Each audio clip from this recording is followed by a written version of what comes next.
June? I thought I was given 15 minutes. Very good. I will use 15 minutes, I think.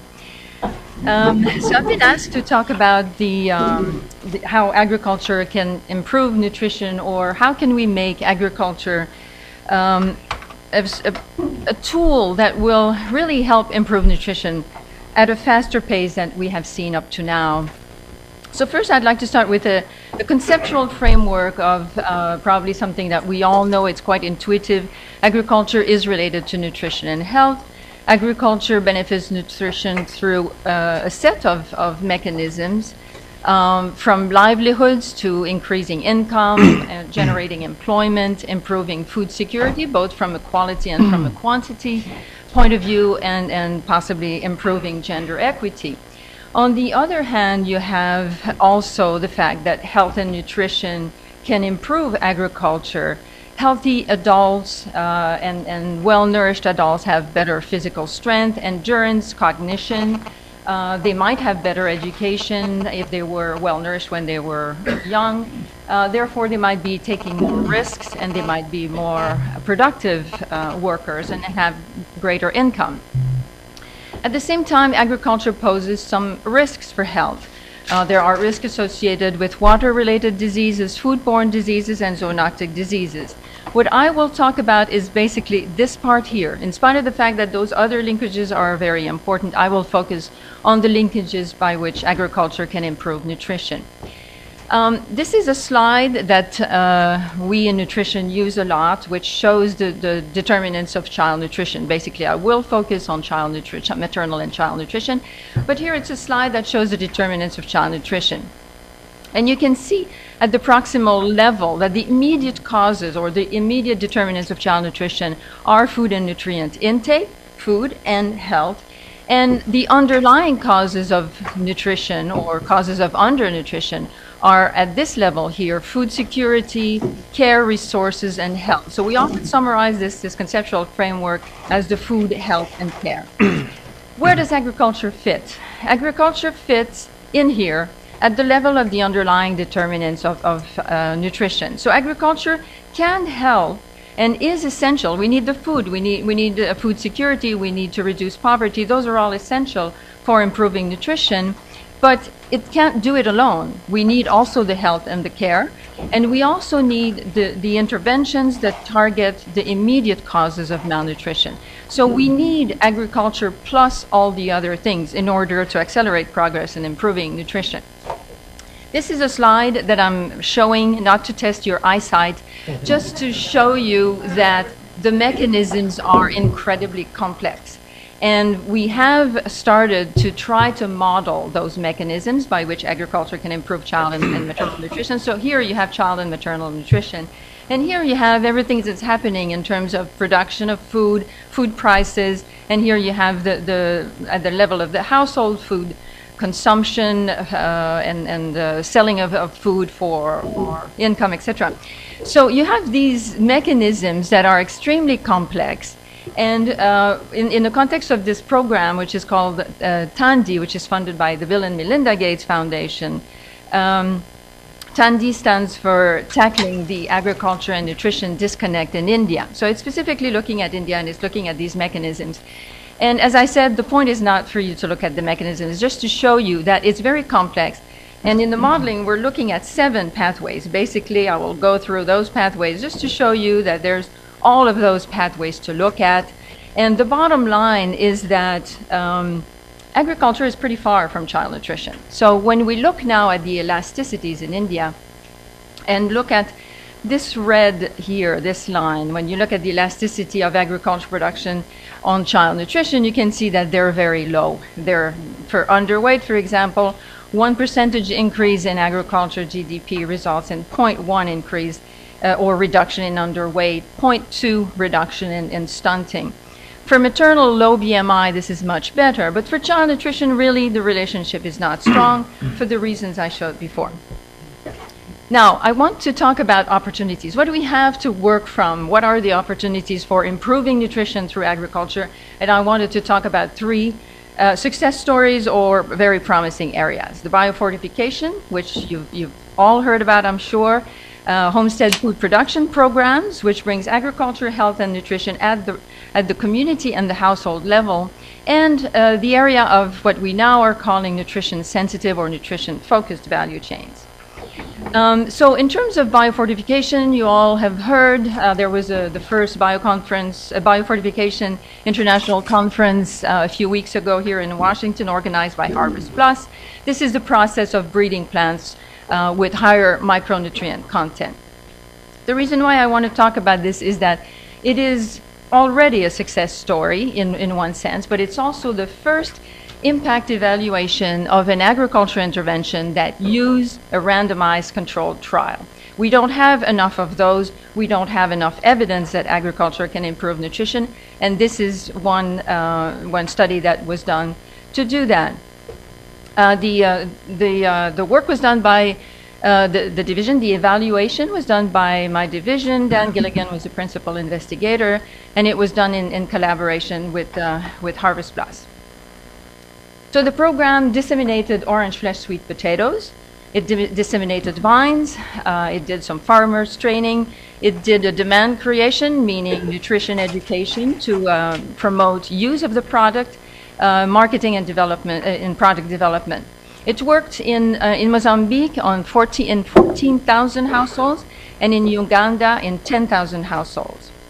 So just quickly, the results, those are the results of adoption. There's always a question, if you have biofortified foods, will people adopt them? Yes, there was a very large impact on adoption, 60%, 66 and 69% in the two models. The two models were different intensity. So model one was the most intense one, the most costly one in terms of follow-up with the farmers and extension workers. And the second one was less intensive, and it showed similar results, and the results are also very similar in Uganda. So the two countries showed high rates of adoption and not much, or if any, significant difference between the two models, which means that we can go for the less costly option. Now, in terms of intake, which I'm not showing the intakes of sweet potato per se, but those are the results of the intake on vitamin A. And this is a slide from Christine Hodds, who presented a few weeks ago at the Biofortification Conference. Christine used to work with Harvest Plus. And it shows almost a doubling of intake of vitamin A from largely from the consumption of the orange flesh sweet potato among children that are 6 to 35 months of age, which was a little bit surprising because they're very small children. And it could have been expected that maybe the intervention would benefit the older children, and it did, but it also benefited the young children, which is very good news. So in both models, again, in both countries, there was a significant impact on consumption and vitamin A intakes compared to the control. And the blue line here is the baseline. So there was definitely a marked, a great impact. Biofortification takes time. It's one crop at a time. It's one micronutrient at a time.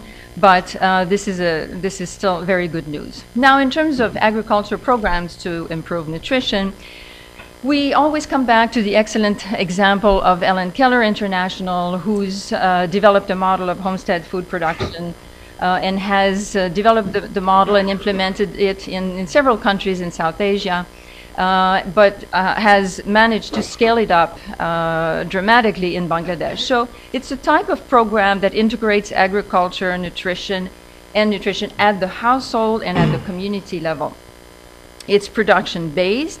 It is focusing on micronutrient-rich foods, vegetables, small livestock. It includes a component of nutrition education to promote consumption. It focuses on women, on income generation, empowerment of women, and it has a specific nutrition objective. It has always had this nutrition objective, which was to improve diet diversity and improve micronutrient intake. There's been an impact. The impact of these kinds of programs has been shown in several instances, especially in terms of production. Definitely people adopt, produce, increase their income in some cases. In this case of Bangladesh, 73% of the gardens were managed by women, so it definitely benefited women. It has been shown to improve diet quality. And in Bangladesh, it has done so for 5 million people. This is one of the case studies that is in the Millions Fed, if you have heard of this document that was prepared last year. So there is evidence of impact on many aspects of these kinds of programs, but there is limited evidence of their impact on child nutrition, especially on child growth. So there are areas for improvement to make these programs even better and even more beneficial in terms of child and maternal and child nutrition. And HKI is certainly taking up this challenge. And so the areas for improvement are to implement stronger and better targeted BCC, behavior change communication, focus on the 1,000 days, focus on the mother and the young child, the under twos, establish stronger links with the health systems, and have more rigorous theory-based impact evaluations.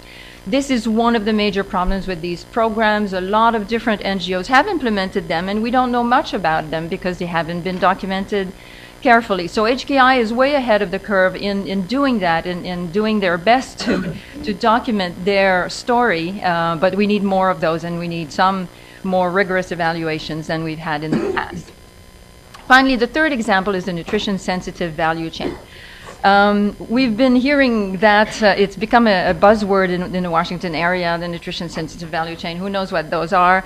Well, in my mind, what we're talking about here is to try to use value chains to improve nutrition.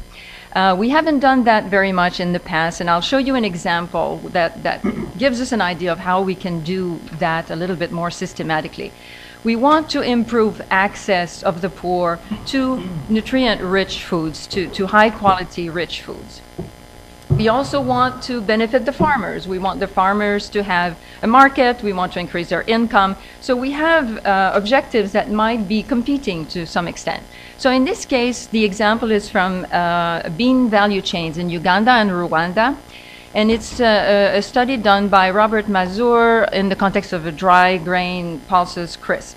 So the four objectives here were specifically to improve the yields and quality of harvested beans, but then to enhance their nutritional value and appeal, meaning that they be more attractive for the consumers through appropriate post-harvest handling and processing, increase market access, and increase the demand and consumption. So they were operating at all of those levels. And here is a figure that I made from their document, from their results. So you have on the left side the different stages of the value chain. And those are all potential leverage points to improve nutrition. And they've used them to their maximum. And I just want to make just a few, I have run out of time. I've seen the red flag. So I'm very nervous now. So I'm just going to go fast on a few leverage points that I find really particularly interesting and important. Basically, beans, as we know, are rich in micronutrients, but they're also rich in anti-nutrients like phytic acid and tannins, which inhibit the absorption of important minerals like iron and zinc. So there are problems in the value chain and in the supply chain of beans with losses due to insects. And the technologies to protect the plants or prevent losses due to insect might have negative effect on the nutrient composition of the bean. So whatever treatment they decide to do, they have to be very careful of not losing all the nutrients, and if they want to lose the anti-nutrients, well, you're welcome to do that. So they've worked on both of these aspects at the level of post-harvest handling as well as in processing. And so they're doing the research to identify the beans that have the highest nutrient content and the lowest anti-nutrients, so that the nutrients that are in there are more bioavailable. They've also worked on market channels, and they've also worked on consumer surveys to understand what do the consumers want. And they've done some education, cooking, trainings, etc. And all of that they've done across multiple different types of actors along the value chain. So it's an excellent example. In conclusion to all of this, the bottom line is that agriculture alone will not improve nutrition fast enough. It will improve nutrition, but it's way too slow, and it may not improve the nutrition of mothers and young children as much as we want and need to. We have opportunities and we have examples of success on how to bridge agriculture and nutrition, We have challenges, and probably our biggest challenge is to learn to work together cross-sectorally, and how we do that. This has been a main challenge, and it's still there. But we have a momentum. We have a global consensus on what needs to be done. We have new initiatives like the SUN initiative, for example, the Scaling Up Nutrition initiative, which emphasizes the need to work across sectors and among others, to work on the agriculture sector to improve nutrition. So we need to also do better at documenting our successes, and so we're, as always, promoting good, excellent evaluation so that we can have the lessons learned. Thank you.